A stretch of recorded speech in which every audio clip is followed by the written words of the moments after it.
the important assistance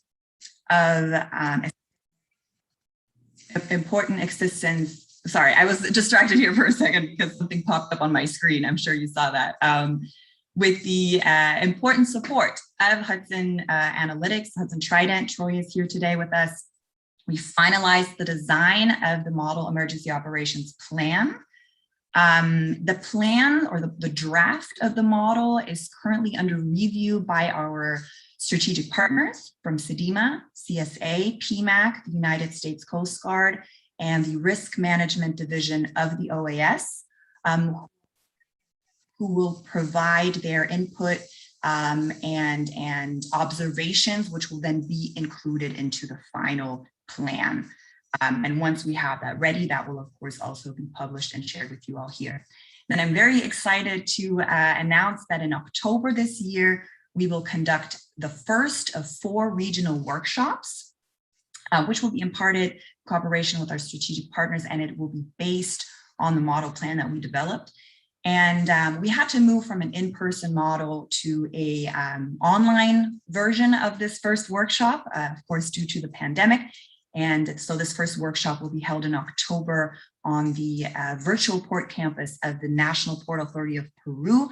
Big thank you to them for allowing us to use their platform and hosting us for this first online workshop.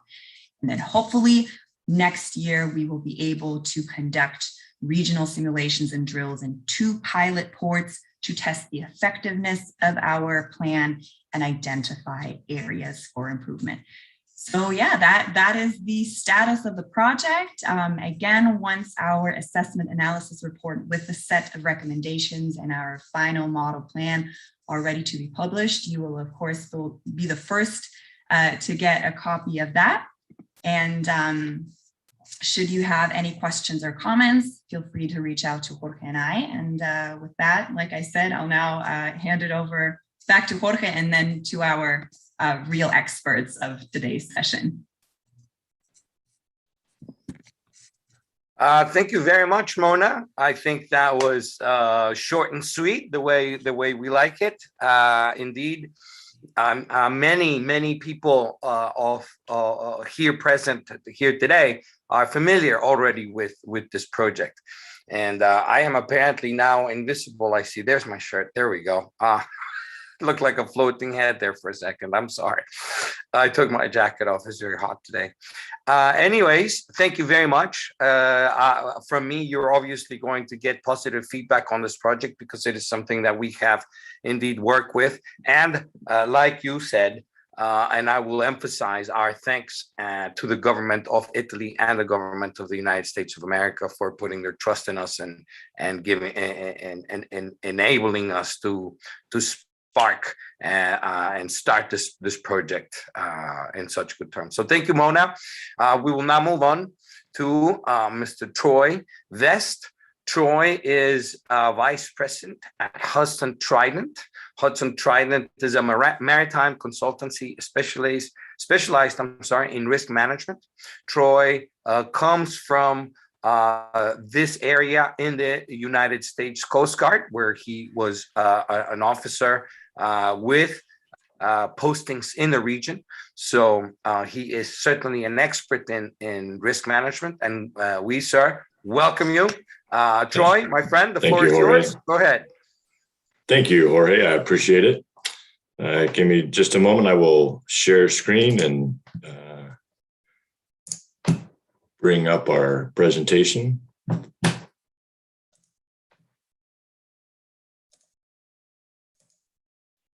All right, so I'm hoping that you are seeing the presentation there. Yes, we are. Good morning. It's a pleasure to be here. I appreciate Jorge. You're welcome. Thank you very much. I'm sure that most of you in the audience know Jorge.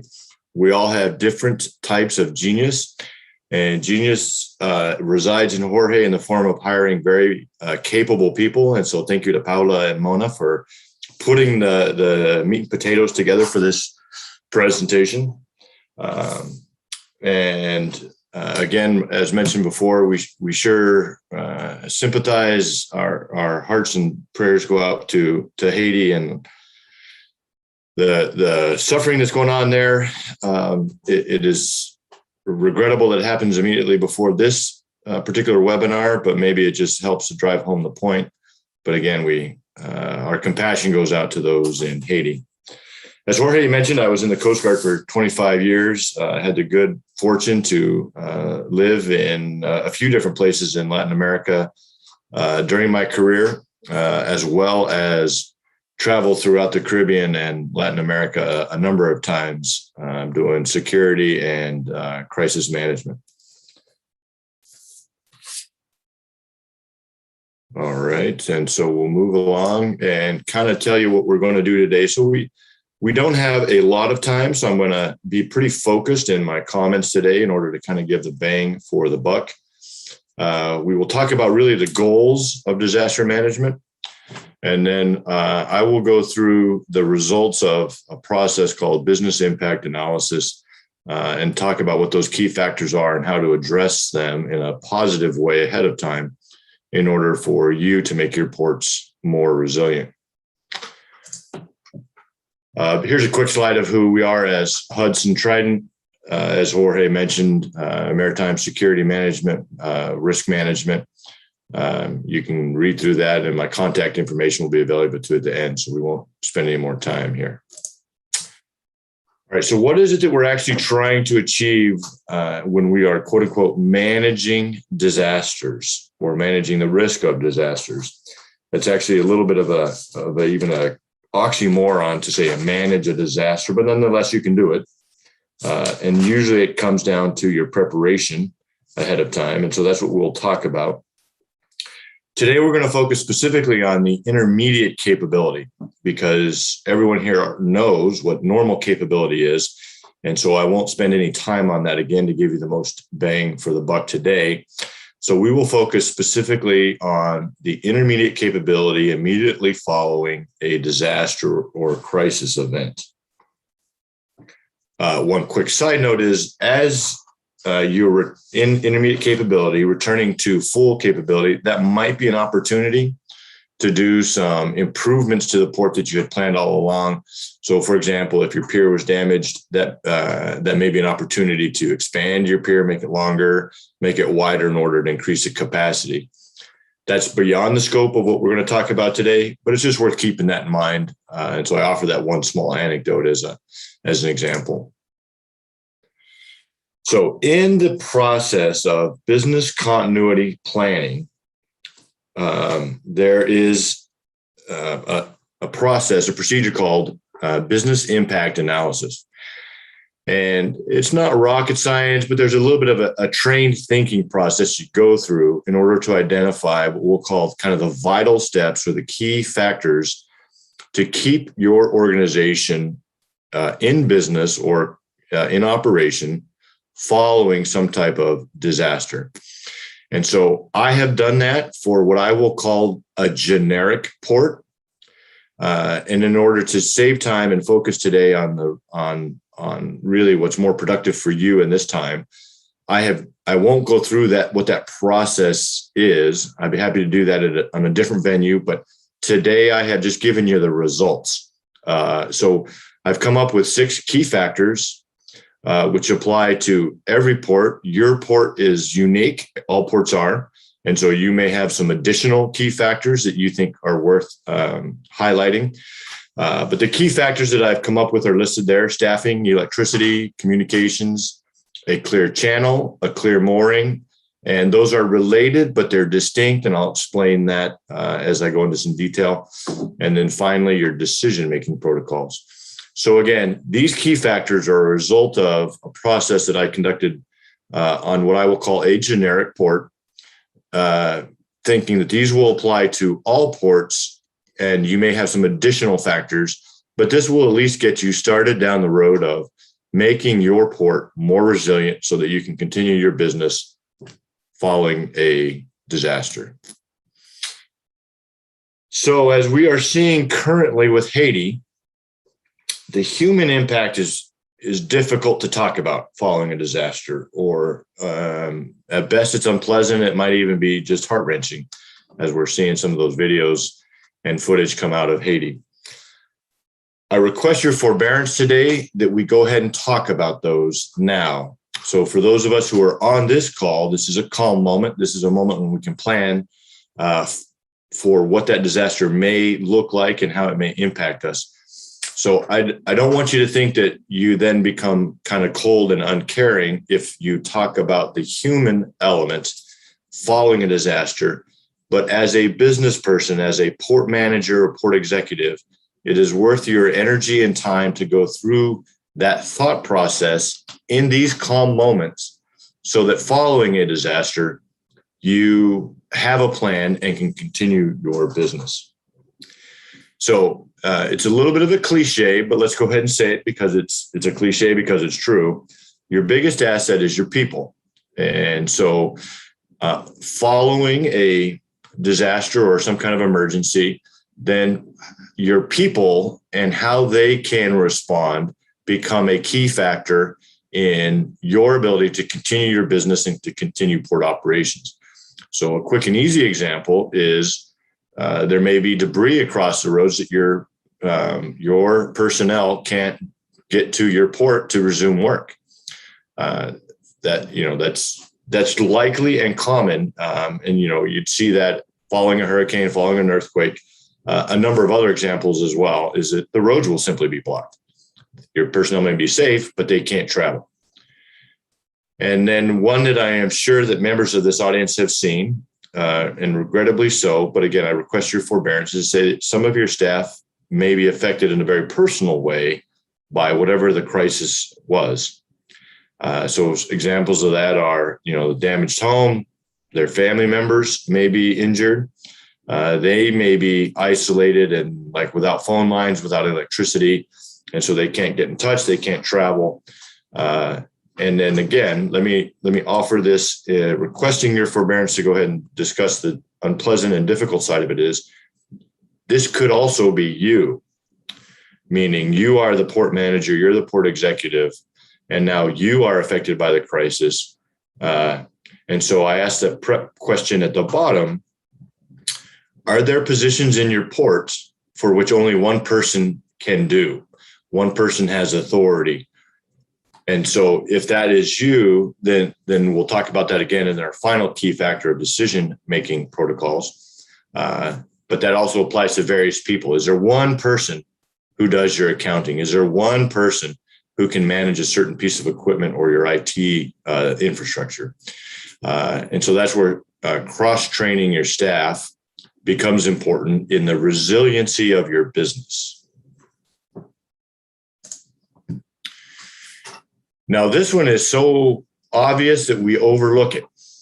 And it even sounds almost silly to say electricity is a key factor. But let me give you some examples. Well, you see them there on the screen.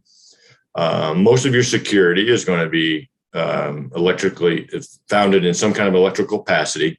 Certainly your IT systems and in some of your port operation systems, but could also even be your ability to communicate with ships as they're coming and going. And so I'll talk about communications in a moment, which is also related to electricity. But if you think about what you cannot do without electricity, again, it's so obvious that we often overlook it. So let's talk about some options there. One is you need to have a dialogue with whoever it is who is your electrical service provider. How resilient is their source of electricity? You can have a couple of options for generators. Generators are a particularly valuable resource when it comes to post-disaster response.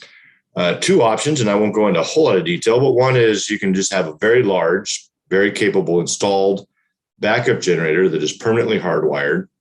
The advantage of that is, that you have a very strong source that can power up your entire facility.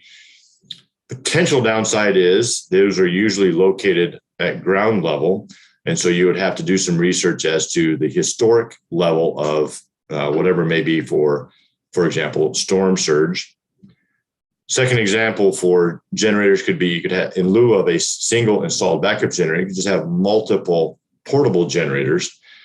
The advantage to those is you can store them, like let's say you have a warehouse with a mezzanine level that's at 8 or 10 feet, much less likely to be affected by storm surge.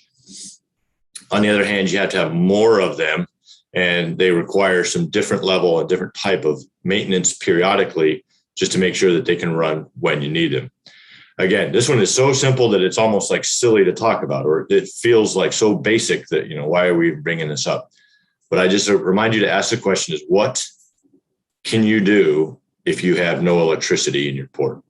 And so that's why it becomes a key factor in maintaining your business continuity of your port. So I mentioned briefly communications. And so 2 types, I'll break them down. One is from your facility, from your port to ships as they are, specifically as they're inbound. But then second is within your own staff and staffing up your port facility. So ship to shore communications, most often nowadays are internet based. You send lots of your information over either a web login or potentially by email. So all that is internet based. What does that look like in terms of your internet infrastructure, maybe nationally or at least regionally? What is the resiliency of those national facilities? The good thing, if you're relying on some national resources for your internet connectivity, is that they will be a high priority nationally to get restored if they are damaged. But it would be wise to have that conversation with your internet provider on what their infrastructure resiliency is. Now, the second is for you to communicate with ships as they're close, as they're coming inbound. And so that's simply bridge-to-bridge radios, right? And so you all have those, and they all can work wirelessly. They all need electricity, if nothing else, to be charged. Not often are they actually, removable batteries anymore. They're almost all installed rechargeable batteries, much more efficient and a better idea. On the other hand, you just simply need electricity in order to maintain that. So within your facility staff, so these are you and your personnel talking to each other. You cannot rely on cell phones. And so I have a couple of examples there of very large natural disasters, man-made disasters, where cell phones within a moment after the disaster, the cell service was overwhelmed and became unreliable. Now, it was still in place, but it was just that so many people were trying all at the same time to make calls out or in that there was no bandwidth remaining in the installed cell service. So I say that very emphatically. You cannot rely on cell phones in the immediate aftermath of a natural or man-made disaster. I happened to live in Mexico in 2017 when that earthquake hit. You could get texts through, and so you can text via the same network, but they use far less data. But to actually make a call on your cell phone was impossible for about 2 days. And so I just mentioned that again, that you cannot rely on cell phones. So therefore, you need some other means of communicating with your staff. Almost all of you probably are using normal portable handheld radios. Good for you. The only thing that I would offer is in the immediate aftermath of a disaster, you're going to need more of those than you have presently. Very likely more than you can kind of imagine, because you're probably going to have additional personnel stationed on your security system. You may have to replace a lot of your communications, which previously could happen by cell phone, now need to happen by radio. So you're going to a fairly small investment, an additional 50% of your radio capacity in order to be at a point of resiliency in staffing up your facility following a disaster. Clear channel. Now, again, so these two here, clear channel and clear mooring, they're related, but they're distinct enough that it was worth breaking them out. So, for example, in Hurricane Sandy hit New York fall of, I think it was 2010. and a number of containers, shipping containers, went overboard from ships and went into the channel. And so before any other ships could move and bring in relief supplies, there had to be a process to survey and clear the channel. So what that looks like is usually, you have some vessel that does some kind of imagery of the bottom, looking for some debris that might be in there. A container is an easy example, but there might be other things that were simply blown in. You may have some small vessels which were swamped and sunk, and they're now underwater, but they block the channel from particularly your, larger ships, which are going to be bringing in your relief supplies following a disaster. And so what does that look like for your particular port in order to do that survey? And then the next obvious step is clearing of those obstacles. And so I've mentioned a couple of examples there that you can see for yourself. Here is the question that I would ask for you to consider now, again, in these calm moments in order to be prepared for the disaster is, can I create right now a purchase agreement with a crane barge service or a diver that we agree to charges, we agree to rates, we agree to response time. We write that contract now. The contract is held until I activate it following a disaster. And I don't have to go through that entire negotiation process the day after an earthquake or the day after a hurricane. I can do it today when it's calm. Excuse me. So what that allows is if you have one of those purchase agreements already in place, so it may sound funny to have purchasing listed in a disaster preparedness type of model here, but here's what that allows you is fast response. Your goal is to get the port back open. And if your channel is blocked, you need to be able to open it quickly. Probably most port facilities don't have those facilities inherent to their own organization, and so they need to outsource those. That's normal. That's actually a good business model. But I would offer that it's a good idea to set up those kind of purchase agreements ahead of time so that you can simply activate them in the immediate aftermath of some type of disaster. So the clear mooring, again, they're related. Not a whole lot different listed in the top part of the slide. The purchase agreement also can be part of that. Is there a construction company that you can hire heavy machinery in order to clear debris off of your pier? Is there some kind of a marine construction company that you can hire and hold until there's a disaster in order to do repairs or surveys on your mooring? So what occurred after Hurricane Sandy in New York was there were some obstacles that were in the channel. The moorings themselves were clear. And so the moorings also probably you must include your capacity for offloading cargo. And that's why I've separated those. So whatever your installed gantries or the ship itself has cranes, that becomes its own factor, distinct from merely a clear channel. All right, so the final key factor, and as I've mentioned there with the asterisk, that to me, this is the most important. And why it's the most important is we are in the business of planning for and preparing for disaster so that we can be resilient. On the other hand, we need to be humble enough to realize that we can never plan for every scenario. And so it will always come down to humans making good decisions in these critical moments of crisis. And so a way to help you make good decisions in those critical moments of crisis is to have some decision-making plans arranged ahead of time. So I have some examples there on what decisions will need to be made. So for example, who can spend money in your organization? So on a day-to-day basis, who's allowed to authorize the expenditure of money?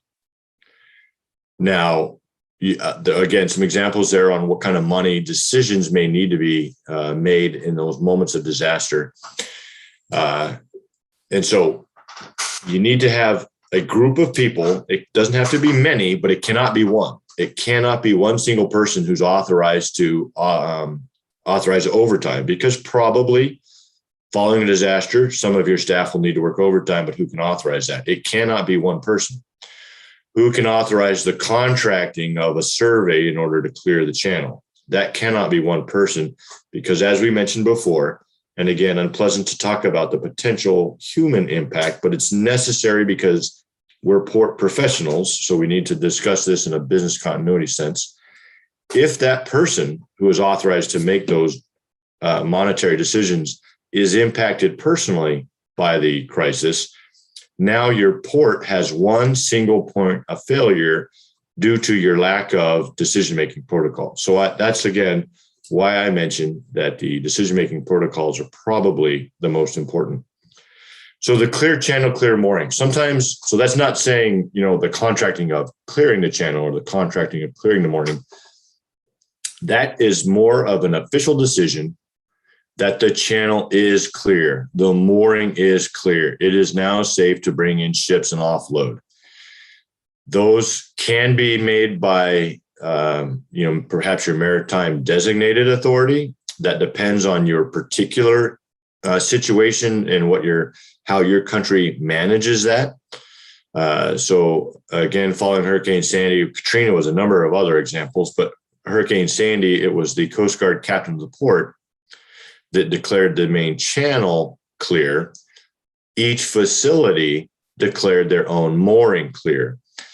Now, again, among port professionals, we need to discuss this kind of in a mature way. That's a little bit of a liability. That's why I recommended the survey of your mooring. So if you are the person saying that this is clear, a ship comes in and then is damaged because it's not clear, then there may be one is now your port is fouled and you can't get other ships in and out. But then the other is now there may be some financial liability that your organization has incurred. And so that's why I put these in there as official decisions. These aren't flippant saying, yeah, it looks good to me.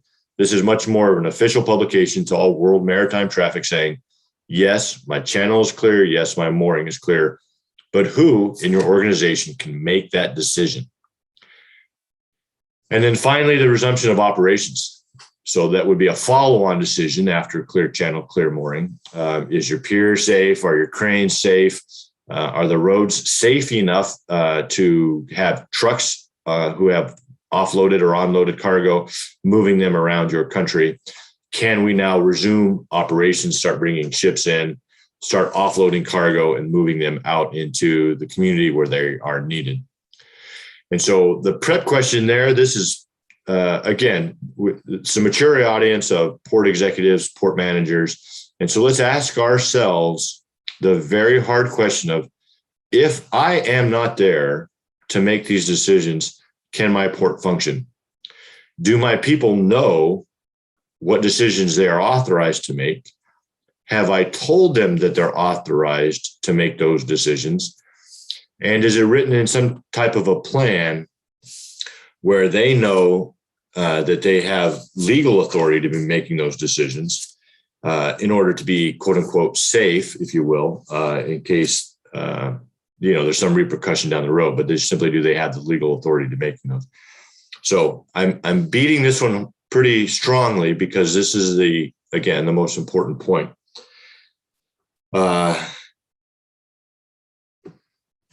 A written decision-making plan. I guess I'll sum it up with that. All right, so this is my last slide. Most of you are familiar with CDEMA, the Caribbean Disaster Emergency Management Agency. And most of you not only are familiar, but you live through the information on the slide, which is that almost half of the types of disasters which hit Caribbean, Central America, it might include the rest of Latin America as well, but at least the Caribbean area, half of those disasters come in the form of a storm. Flooding, sometimes flooding is related to a storm, as in surge. Sometimes it's heavy rains. And then the third largest would be transport accidents. And that can be both maritime, as in, again, your maritime transportation system, flooding, or blockage in your channel, blockages at your mooring. But it can also be land-based in that perhaps you have the infrastructure of one main road in and out of your port, and then that becomes blocked or damaged. So in a business continuity planning scenario, you want to prepare yourself for the most likely disaster events and get the most money out of your preparation based on the most likely events. And so this is simply to tell you what you already know, again, because you live it. These are the most likely types of disasters that you will face. So here's my contact information. Again, I wanted to make this very practical. I wanted to make this some things that you could take back and think about and put into place kind of immediately. And was very much focused on the results of the business impact analysis that I had already performed. And so not waste your time on the procedure, but wait to benefit you with the results of that procedure of the business impact analysis. And it's a pleasure to be here for the OAS SIP, a long-time relationship. Also looking forward to hearing Commander Davis's comments, a seasoned veteran also in disaster risk management. So thank you all, and I will be available following Commander Davis's comments for the question and answer. Thank you very much, Troy. A great presentation. I think that most of us in the audience found it particularly useful, very practical. And those prep questions, for instance, that you include with the issues are very useful. I'm sure that people took note of those, and I would encourage to start a brainstorm process of those type of questions in each of those areas that you addressed, in order that to have those responses and to try to plan for the unplannable, if that makes any sense. Well said. That is the challenge here in these things. But anyway, thank you very much. There's already a question from Helen Brawl for you on the chat, so we'll wait for the Q&A session. Sure. In the meantime, I have seen more people join the audience from all these member countries and all these friends and all these both in Latin America and in the Caribbean. And so for those of those who joined us recently, welcome to the seminar now. Thank you, Troy. We'll see you in a little bit. I'd like to ask Commander Donald Davis from the United States Coast Guard. Don, can you turn your camera on? There we go. Some of you, if not many of you, will recognize Commander Davis from the workshops in Miami Port, who he has been kind enough to support the SIP in this effort, and the Coast Guard supporting us in those week-long training in port security. So as all of you know, Commander Donald Davis is the International Port Security Liaison Officer at the United States Coast Guard, and he is the lead in the United States Coast Guard's International Port Security Capacity Building Program, ergo the seminars in Miami. So most of you already know Don and his expertise, and we are so grateful that you are here to speak to us about capacity building matters. Commander, the floor is yours, sir. Oh, thank you, Jorge. It's great to be back here with the SIP, although it's virtual, but we'll take what we can get these days. So, many of you know me. I see some familiar faces in the list of attendees, but if you're not quite familiar with what my program does, we do port security assessments across the globe with about 140 different maritime trading partners. And so we have offices in the Netherlands, Japan, and in Portsmouth, Virginia, where I'm headed out of. And my team, which recently doubled in size, of course, my salary didn't, but I cover 45 countries now in the Western Hemisphere. We also do capacity building, as Jorge mentioned, and we have a reciprocal engagement program where we invite countries to come to the United States and see how we implement the ISPS code. So if you're interested in any of those programs or any aspects, my contact information will be at the end.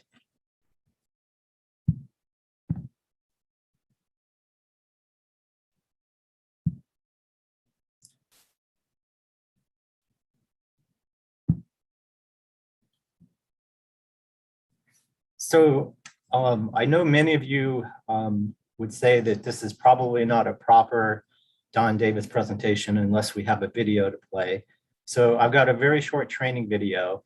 And Mona, if you could listen, and if the sound's not coming through, please let me know and I'll change my configuration. But I'm going to go ahead and play this short video for everybody. And let me know if you can see it as well.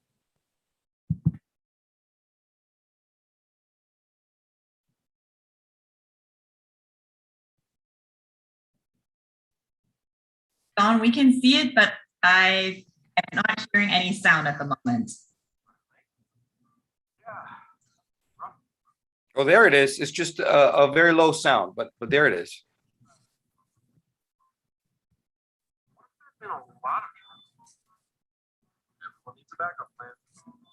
We would need to restart it, but the sound is very low still, even after you increased it. Could be a blackout.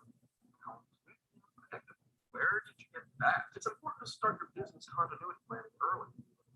How long can you operate without core systems and processes?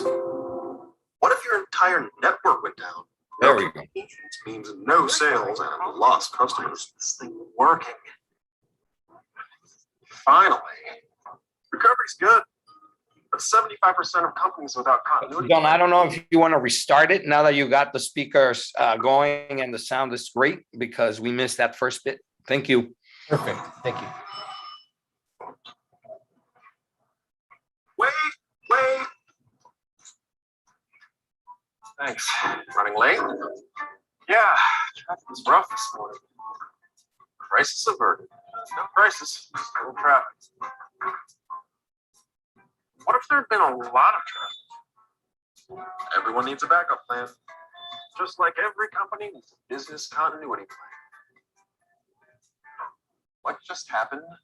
Could be a blackout. Completely unpredictable. Where did you get that? It's important to start your business continuity planning early. How long can you operate without core systems and processes? What if your entire network went down? No communications means no sales and lost customers. This thing working. Finally, recovery's good, but 75% of companies without continuity plans fail within 3 years. Who's in charge during a disaster? Like a fire?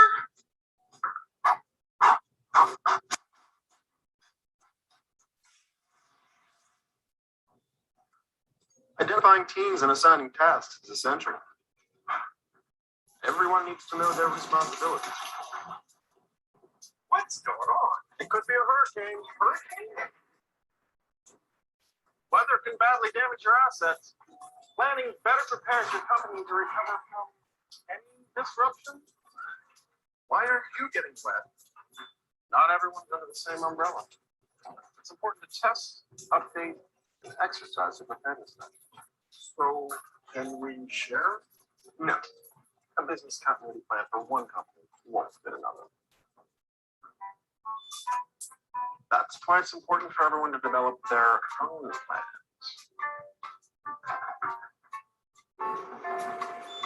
Why are you wearing a mask? Don't forget to plan for the human element. Contingency planning should go beyond natural disasters. Plan for man-made threats too.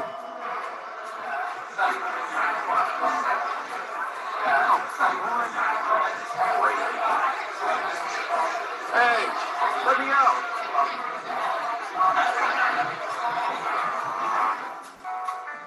Will your continuity plan be in place when it matters most? All right.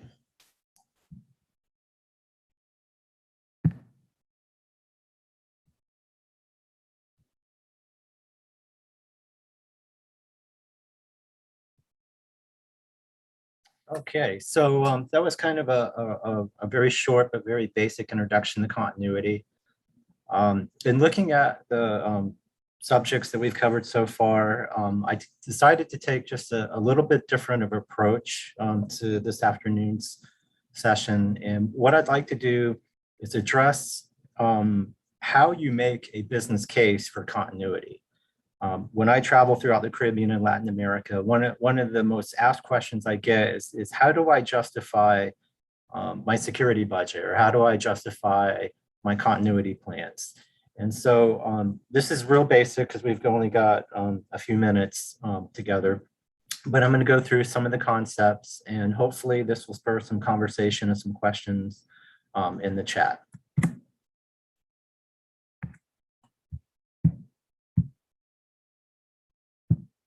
And so real quick, here's a very generic definition for continuity planning. And it's all about having a good business practice.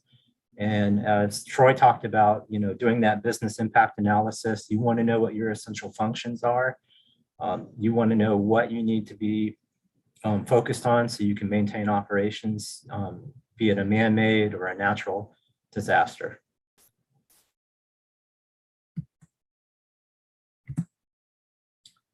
And then, continuity is the result of efforts to plan for ways to continue those essential functions and provide essential services when everything's disrupted. So, you have your internal and external customers that you want to focus on, and you want to make sure that you can maintain those services. It'll help you to do what you need to do when the unthinkable happens. And I know, as we saw the events that transpired in Haiti, and then right now we have multiple storms in the Atlantic Ocean. It's inevitable that probably all of us are going to experience some sort of business disruption. And just having a continuity plan is just part of the solution. You want to have a more extensive and developed continuity program in place, and having that plan is just part of it. And we'll talk a little bit more about that as we go through the presentation. And it's just good business to have a continuity program.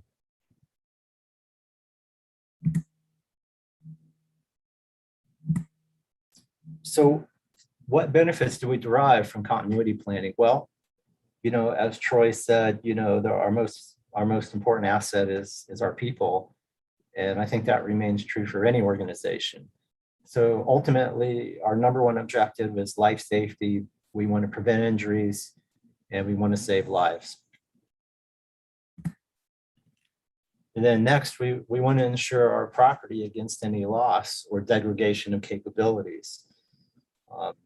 Without assets, the port can't function. You have to have those cranes in place, and your offloading and loading systems, even the pilot boats are all part of that. And if any part of that's destroyed, then you're not able to operate.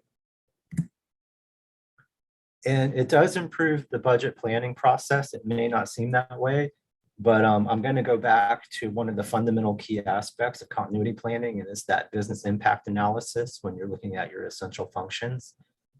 That business impact analysis can actually help organizations determine if some of the functions that they're doing are non-essential and can be eliminated.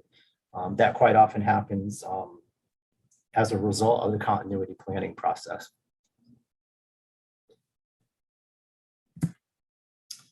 You want to identify threats and you want to mitigate those risks. So I would venture to say that continuity planning is essentially just risk management when it comes to operations and how you sustain those operations, be it a man-made disaster or civil disturbance, or even in a pandemic. You got to take into effect the probability and the consequences and strategies to mitigate those. Continuity supports good business practices. I would say that if you don't have the ability to sustain operations in the event of a disaster, then you're at a an extreme risk, as in the video stated, that 75% of the companies don't have a continuity plan, don't survive the first year.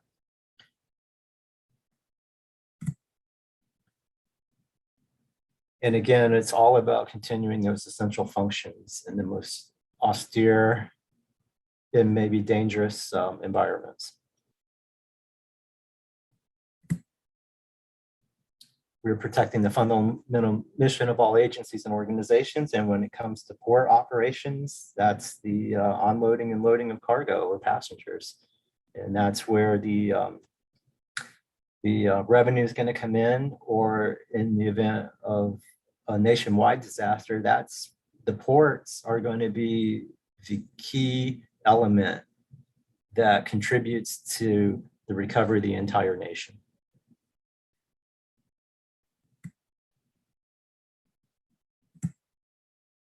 So from a leader's perspective, and if you're trying to sell your leadership on a continuity program, here's a few key items that you want to focus on. So from their perspective, they're looking at the value that this continuity program is going to bring to the organization and its stakeholders. So if you look at it from the what's in it for me perspective from leadership, how do you market this plan? Because this is going to be a capital expenditure. It's going to be a cost, a line item on the budget, but it doesn't bring in any revenue.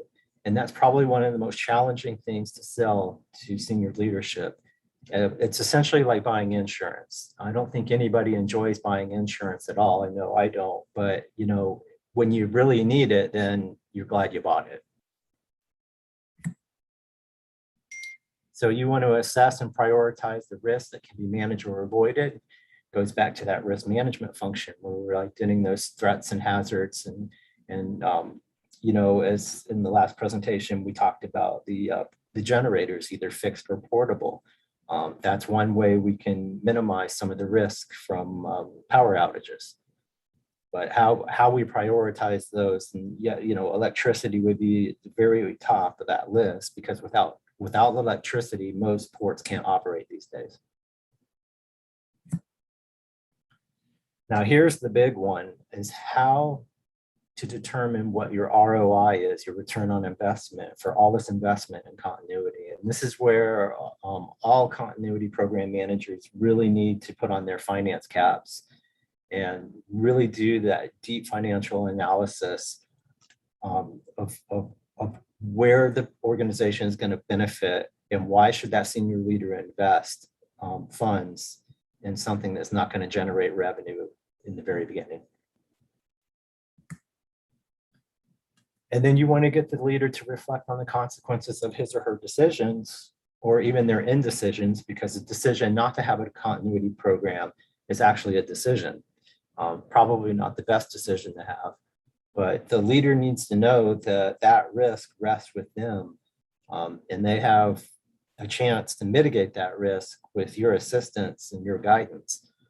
But they really need to have that context when you're pitching your continuity plan. And what are we looking for from leaders for our continuity program? Well, leaders should support continuity because it's going to ensure that capability of those essential functions occurring during a wide range of potential emergencies. You know, it goes back to that risk analysis, that probability. I would say in the Western Hemisphere, that there's probably a very, very high probability that there will either be some sort of weather or seismic event that could disrupt operations, as we're seeing in Haiti, where they're getting actually 2 events at once. So it's a known risk.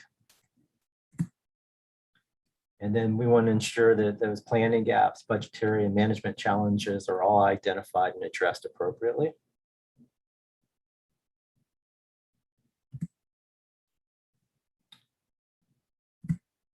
So the 4 key leadership challenges that you're going to have with selling your continuity program is, of course, competing resources. No organization is going to be fully funded to where it wants to be. You know, port managers have to decide to invest in long-term port improvement plans, into technology and cargo handling equipment, cranes, and all of these are going to provide a more efficient port, and they generate revenue. Whereas a continuity program or security program is probably equally as important, but at the same time, it doesn't contribute to the bottom line and profitability. We talked about the gaps in understanding, what does that leader really have a comprehension of the risk involved and the benefits and impacts of having an effective continuity program in place. There's also the perception of low or no risk of an event that requires a continuity program. As I said, weather events in the Western Hemisphere are fairly common, and depending on your proximity to that event would determine the impact. If you look at it from the other side of the spectrum, your facility could have a direct impact from a meteor or asteroid, which would be extremely, extremely devastating, but the probability is extremely low. And sometimes leaders don't know the role they should be playing in the continuity process, where they can be a proponent for your program as long as you have kind of led them down that road, that you've given them sufficient information, you've done that ROI, that business impact analysis, and shown where it makes good sense for them to support your program.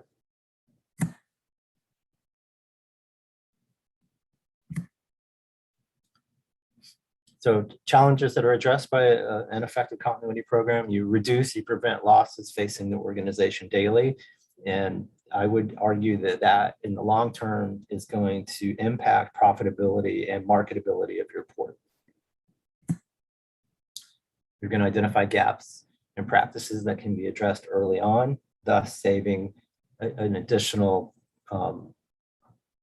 losses in the future.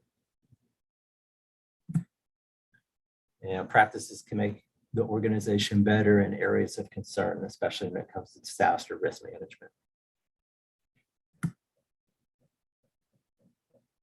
Roles that leadership should take. If you don't already have one at your port, you should have at least a continuity coordinator, somebody that's charged with developing those continuity plans in place. And depending on the size of your port, you would have a continuity program manager also. And sometimes this could be the same person. But as I said, continuity goes beyond just having a plan. It goes into planning, training, exercising, resourcing, and then doing that whole continuous process over and over again. And you want to integrate continuity planning in the daily operations. I see that a lot now with the pandemic, where 2 years ago, pandemics were known and they've occurred, but not to this scale. And what I'm seeing now is, we have continuity programs in place here at my office. We have situational telework. We've increased our capability for telework. We've also staggered scheduling. So there's all kinds of different things you can do to mitigate some of these potential negative impacts. And identify and prioritize that list of essential functions.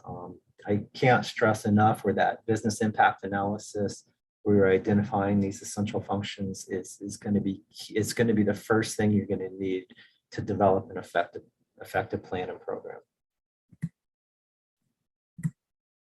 So leadership should approve the continuity plan. They should have the signature authority for that plan. They need to ensure that there is sufficient budgetary support for that plan, as well as we talked about the competing resources and just how important continuity is going to be to the organization. It's kind of like when you need one and not have one, you really understand the importance of the plan. And as Troy talked about, if you don't have your successor and your delegations of authority in place, because if you're the senior leader and you can't make it to the port, somebody's got to make those day-to-day operational decisions in your place. So to have that worked out well in advance and exercise and train to that as well is one of the main responsibilities of leadership.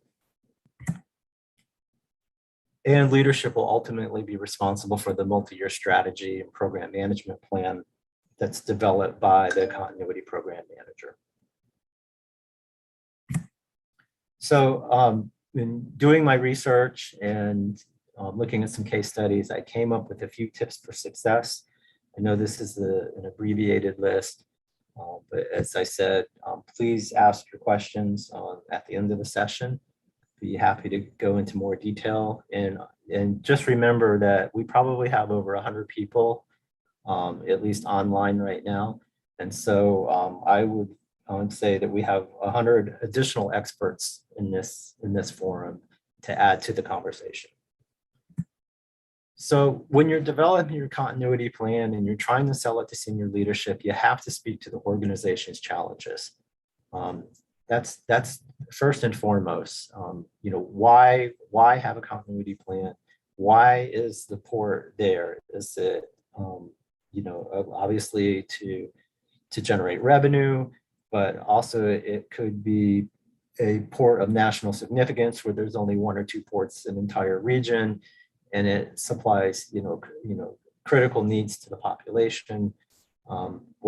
It may not just be the port that's the stakeholders, but it's the community as well. As I said, you got to get your leader involved, and you got to get your leader involved early on.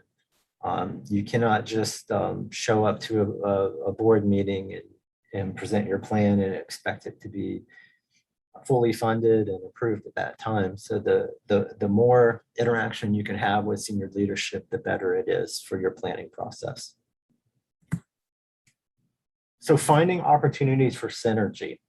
So if you're the continuity program manager and you're charged with developing a continuity program and trying to fund that as well, look for opportunities elsewhere in your organization. And for example, when it comes to disaster risk management, look at the IT department. I can probably guarantee you that the IT department is also looking at some of the same things, like how to protect their servers from water, how to back up power and all those things. So instead of working in parallel, if you can work in tandem, I always say work smarter, not harder. So if you can find those opportunities for synergy, the better off everyone's going to be. So benchmarking.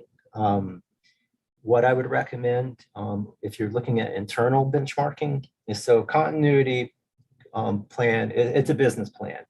And certain entities within your organization might be more successful at getting their business concepts approved and funded. So, for instance, if finance seems to have a lot of success in getting their initiatives through senior leadership and approved and funded, partner with them and ask them what approach they take and how they approach senior leadership and how successful they are.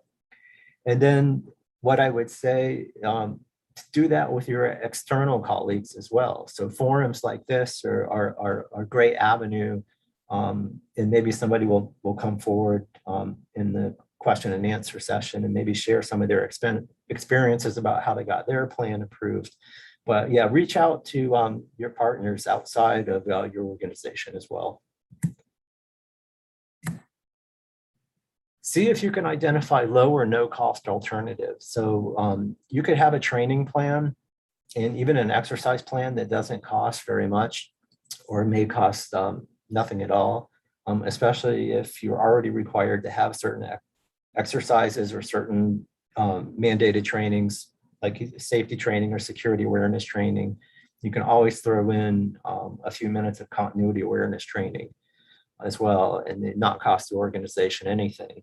And then the added benefit of doing these trainings and these exercises is that when you identify gaps in your plan or your resources, now you have documented that nonconformity or that gap, and you can present that again to senior leadership with your budget request as well. So it kind of reinforces that need, and it brings a higher level of attention from senior management. So try to find a champion, somebody that is in the organization. They may not be the most senior person or have the most informal power, but somebody that is on board with your concept. As I said, maybe it's IT and maybe it's finance, but work with them to help promote your continuity plan as well to senior leadership. I like to use case studies a lot, and you can do these to do a cost benefit analysis as well. So when I say case studies, let's take, for instance, we had the ransomware attack against the pipeline network in the United States. So we know that a ransom was paid, and we know that there was significant infrastructure and transportation impacts. We know that the gas of fuel was a lot higher, and we know that there was like second and tertiary cascading impacts as well. So if you can use a case study for something that's similar to your business operation, for instance, a port that was impacted by a hurricane, maybe during Hurricane Sandy, and what happened there, that will also help sell your idea to senior leadership as well. And then other best practices, maybe we can talk about that in the question and answer because we're getting low on time. I have a few resources here if you're interested. And as always, I can send my PowerPoint to Mona, and she could either post it or send it out to you. And that's really all I have. And here's my contact information if you have any further questions, or if you have a question or want some more information on the International Port Security Program. Thank you so much, John, for your very precise and I believe very useful presentation. You summed it up very nicely and made the case for continuity planning and the importance of continuity planning. I would now like to invite Troy back on the screen so that we can kick off our question and answer session. I already see there were some questions in the chat from our attendees this morning or this afternoon already. So if you have some more questions for our experts here, please send them over in the chat. And yes, like Don said, we will post both the recording of this session as well as the presentations given by Troy and Don, on our website. There was a question earlier for Troy by our dear friend Helen Broll, and it was with regards to the situation we've experienced now for over a year and a half, the pandemic. And she wanted to know if you have integrated the pandemic into the response factors. And I would like to go even a little bit further and ask you, what are some of the challenges that the pandemic has exposed in our response to disruptions? Of course. So, right, as Don mentioned, pandemics have been around really since the history of humanity, but not to this extent, not this widespread. And then maybe it's also fair to say that because of our kind of modern understanding of them, we have a better idea of how to maybe diminish them to a degree. And so that's where some of our response comes out of that. So, have we incorporated that? Well, that's a new factor. That is fair to say. Let no one deceive you that, like we knew this was coming or anything of that nature.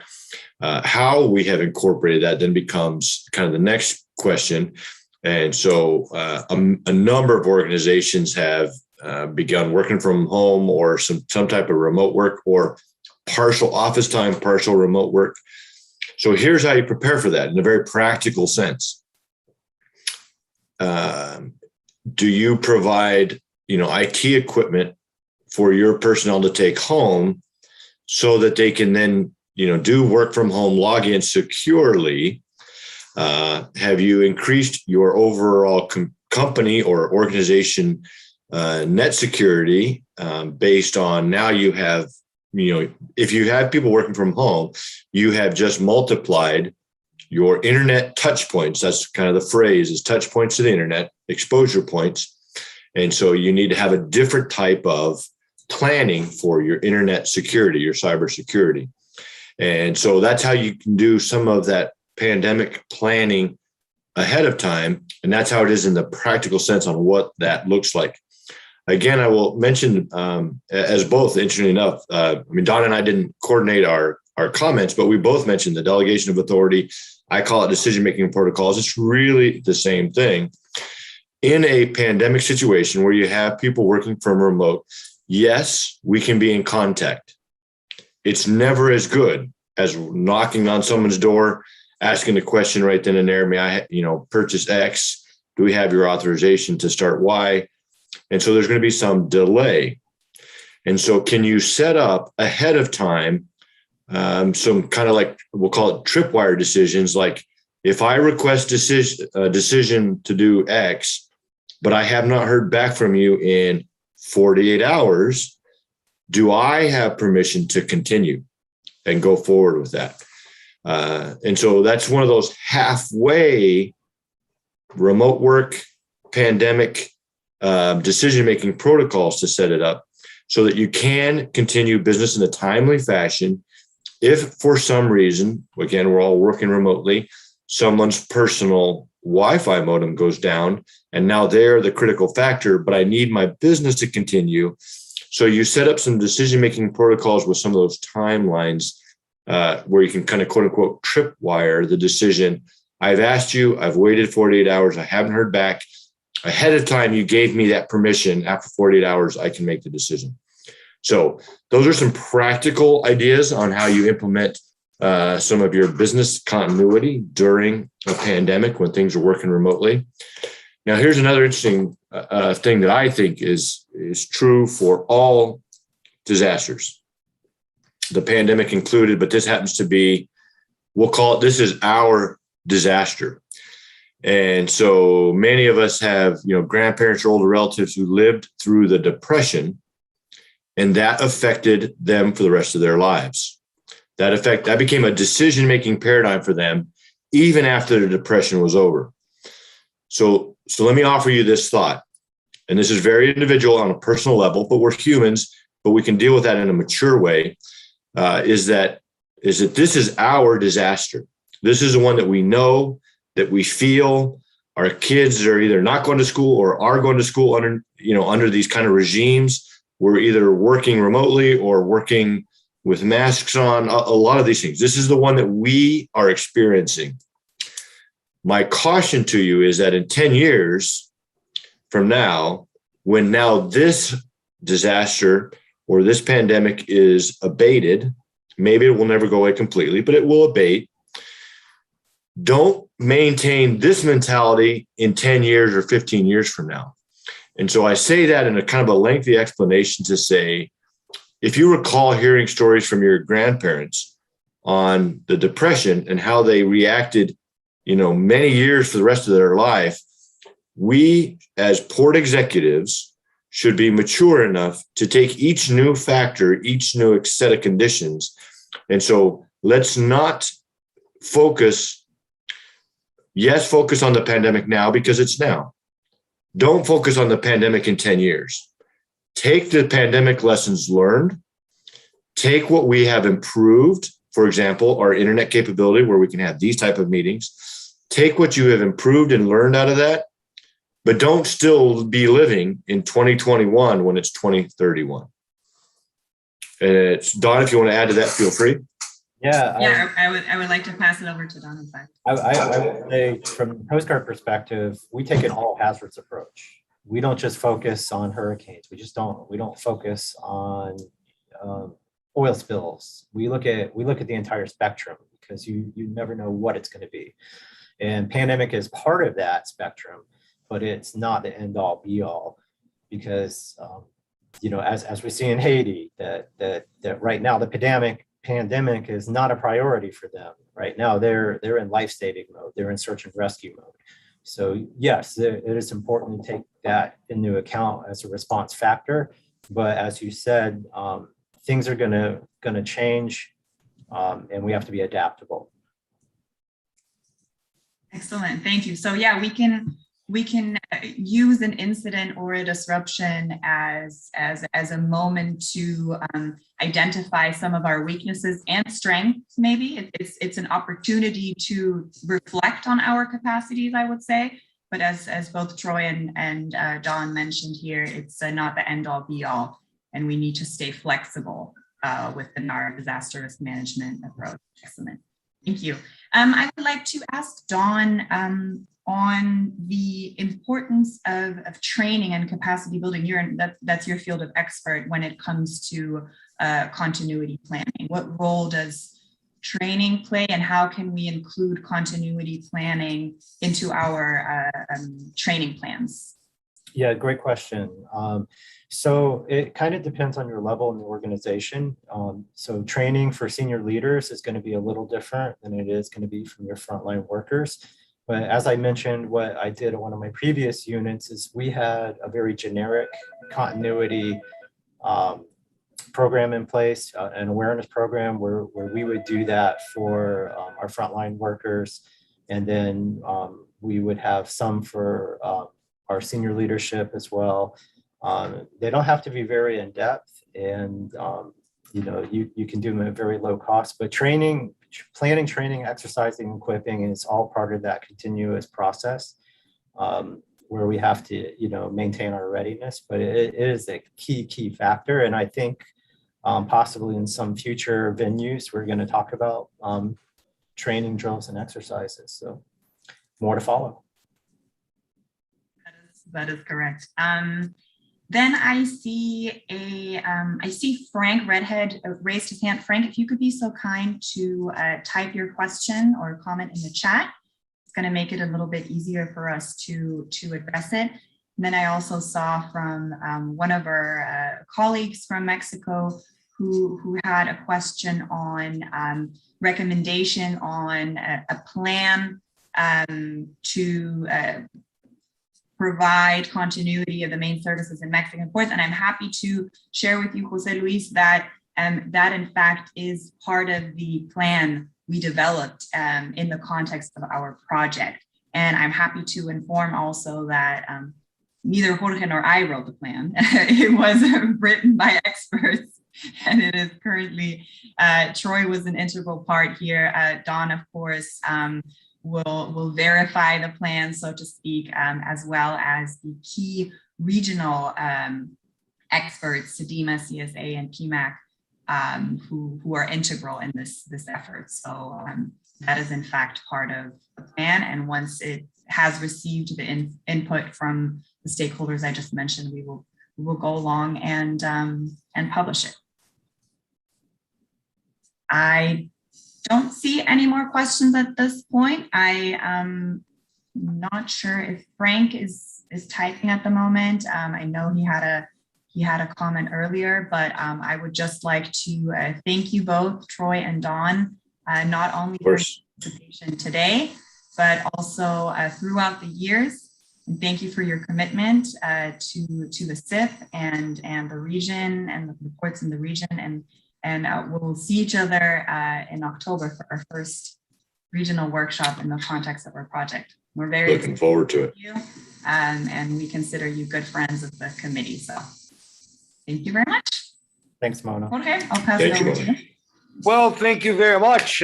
Thank you to all of the three speakers today. Thank you, Mona, for presenting the SIP disaster risk disaster mitigation project. Thank you, Troy, for your presentation, and especially those questions, which again, I can't emphasize how important it is that the audience, our stakeholders, you know, ask more questions like that. And then, of course, to Commander Davis, to Don, for his important presentation, and not only that, like Mona said, his support, Don Davis's support throughout the years in the training seminars that we, you know, face-to-face seminars that we used to organize in the Port of Miami. So thank you both very, very much for this very interesting chat. Please turn on your cameras, guys. We're going to say goodbye, and it is important that you guys are both here visually. I want to thank the audience. We had at some point almost 80 people participating from what I can detect are several countries here, at least a dozen countries that we have represented. The project that we are working on for resiliency, for this project that Mona described, which we're now on that second stage of producing the model response plan. This is, as has been said, been verified and revised, and is currently being reviewed by CDMA, for example. But I must take this opportunity to thank both Troy and Dawn for their inputs to this emergency response plan. So like Mona said, it's not like we came up with it ourselves. This has been checked and rechecked and drafted by experts, and it'll be ready soon for everybody to be able to use it, and then of course adapt it, as we like to say in Latin America, tropicalize it to our own needs and specific circumstances of each individual port. What we aim to provide is a master plan, is sort of a guideline from where you can start this process and consider all these issues that have been spoken about today. So thank you very much. Thank you, gentlemen, also for your future assistance, especially in October, in the first of the training webinars that we will have in the context of this project, directed to the English-speaking Caribbean, and everybody else is welcome. But it is important that I say that it is directed for the English-speaking Caribbean. This was our thought in mind. So, ladies and gentlemen, we are just a little bit past the half hour. I'd like to thank our chair, vice chair, Darwin Telmack, who is here under a different name of Andrea Jarvis, but he's been participating, and thank you very much. I'm going to try to activate his camera and Andrea Jarvis, just for because he is the vice chair of the CIP, and I believe he wants to say a few words. So, equipo técnico, si me pudieran desbloquear la cámara de Andrea Jarvis, por favor, se los agradecería muchísimo, Andrea Jarvis. So, Darwin, we'll try to unlock the camera that you've requested, so that you may indeed say a few words. I can unmute you. So there, you've been unmuted at least. Jorge, good afternoon. I wasn't trying to say a few words. You asked to open the cameras, so I was just saying we weren't able to do it. I was following your instructions. Indeed. I'm thank you, sir. I meant the team. I meant to Dawn and the team and Paola, the people who work. But you are always welcome, my friend, which is why I'm trying to get you in here, but at least got your voice. I will say though, Jorge, that I think notwithstanding the short time we spent together, this is very valuable time. We had two wonderful presentations, and I think that the SIP continues to press forward in a direction that we in the Caribbean, we are so susceptible to these a myriad of challenges, and we are so challenged by them. Our limitations exist in so many ways, and to be able to listen to these two professionals outline some opportunities for us, I think is wonderful. I really do feel challenged when it relates to the business continuity plan. I will say that I've learned a whole lot through that very fascinating video and the presentation. So some work there for us to do. And I truly felt that this was a very, very well-intentioned. And I think at this point, when we're all struggling with our brothers and sisters in Haiti and all of the other challenges, we had one or two misses so far for the season with hurricanes. It's all around us. So thank you for the effort to try to make life livable in these small islands a little bit better. Thanks. Indeed, my friend. Thank you very much. Ladies and gentlemen, that was Darwin Telmack, who is the CEO of the Port of Antigua and Barbuda, and who is also the vice chair of this committee. So thank you very much. And the newly appointed chair of PMAC. Oh, indeed. It's a newly appointed chair PMAC. He wears many hats. So congratulations. A busy man. We all know him to be a busy man. Anyways, I just thank you again. I thought I agree with Darwin. I think this was a very useful webinar. Gentlemen, Mona, thank you very much for your presentations. Thank you for the audience for your questions on participation. They're still here. 72 people are still here, which meant that they found it interesting. They found it relevant. And so did I. We look forward to our continued participation. Keep your eye out for further events. We intend to have, if I'm not mistaken, an event in end of September on Maritime Single Window, in which we will invite Darwin Telemac to present the Maritime Single Window of Antigua and Barbuda, amongst other presenters. And then we will have one at the end of October in English. These are events in English, talking about customs and ports and how we can make this relationship more efficient for everybody's benefit. So keep your eye out, and of course for that course that will be taught. Ladies and gentlemen, it is my honor to now close and conclude the seminar. Lastly, thanking Martin Santillan and his team of technicians at Real ID for hosting the meeting in Zoom. Martin, as always, very my thanks to you. To the speakers, as we say goodbye to everybody, remember that the presentations will be available in the portal CIP.org.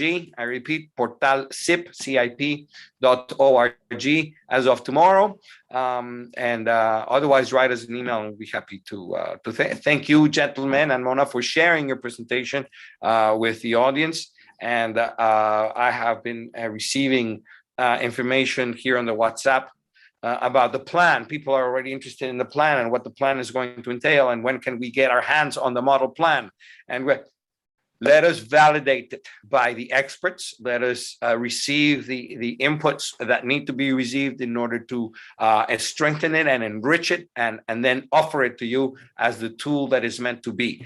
Once we have that, we'll be proud to share this with you. And even though it will be written in English, and have a particular region of the world in mind, which is the Caribbean basin, it will have applicability everywhere. So yes, and it will be translated, in fact, into French and Spanish. Yes, it will be then translated into Spanish at least. And so thank you, Mona, for that reminder that this will be available to you all. This is why we do what we do. So again, Commander Don, thank you very much, man, for seeing it. It was good to see you. I wish we could next time see each other face to face like we used to. And Troy, same thing there. My best to everybody at Hudson. Martin, thank you very much for your support. Paola, as always, wonderful organization. And Mona, thank you very much for moderating and presenting. Jorge Duran saying goodbye and signing off, and thanking everyone for participating again. Goodbye now. Thank you, Jorge.